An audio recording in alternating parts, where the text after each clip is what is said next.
పెద్దపల్లి జిల్లా సుల్తానాబాద్ మున్సిపల్ కార్యాలయంలో మున్సిపల్ ఎన్నికలు వస్తున్న సందర్భంగా మున్సిపల్ ముసాయిదా ఓటరు జాబితాను ప్రకటించిన సుల్తానాబాద్ మున్సిపల్ కమిషనర్ రమేష్.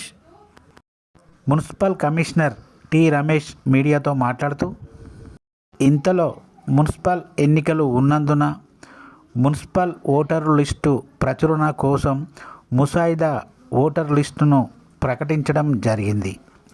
వీటి ప్రతులను రాజకీయ పార్టీలకు చెందిన నాయకులకు, ప్రతి పార్టీ నాయకునికి అందిస్తామని Sultanabad municipal commissioner T Ramesh అన్నారు. ఈ కార్యక్రమంలో సిబ్బంది పాల్గొన్నారు.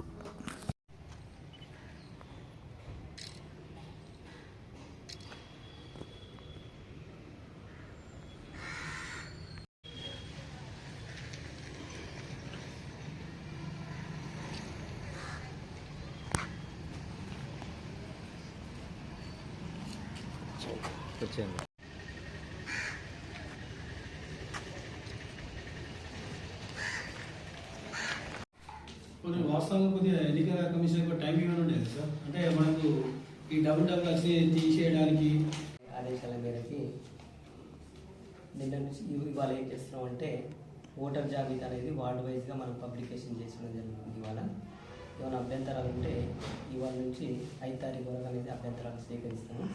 5 తారీఖు ఆల్ పార్టీస్ వారితో మీటింగ్ ఒకటి కండక్ట్ చేయడం జరుగుతుంది. అలాగే 6 తారీఖు రోజు కలెక్టర్ ఆఫీస్లో కలెక్టర్ గారితో వీరందరితో ఒక సమావేశం ఏర్పాటు చేసి అభ్యంతరాలని ఈఆర్ఓ గారి సమక్షంలో సాల్వ్ చేయడం జరుగుతుంది. అదేవిధంగా 10వ తారీఖు అనేది మనకి ఓటర్ జాబితా ఫైనల్ అనేది నిర్ణయించడం జరుగుతుంది. దాన్ని బట్టి నెక్స్ట్ ఫర్దర్ అనేది స్టార్ట్ అవుతుంది ఎలక్షన్కి సంబంధించి. టోటల్ ఎంత సార్ మొత్తం మనకు టోటల్ ఓటర్స్ వచ్చేసి 16,824 ఓటర్స్. అందులో మేల్ వచ్చేసి 8,231 మేల్ ఓటర్స్ ఉన్నారు. ఫీమేల్ ఓటర్స్ వచ్చేసి 8,592 అనేది ఫీమేల్ ఓటర్స్ ఉన్నారు. అదర్స్ అనేది ఒక ఓటర్ అనేది ఉంది. 16,824 సార్. 16,824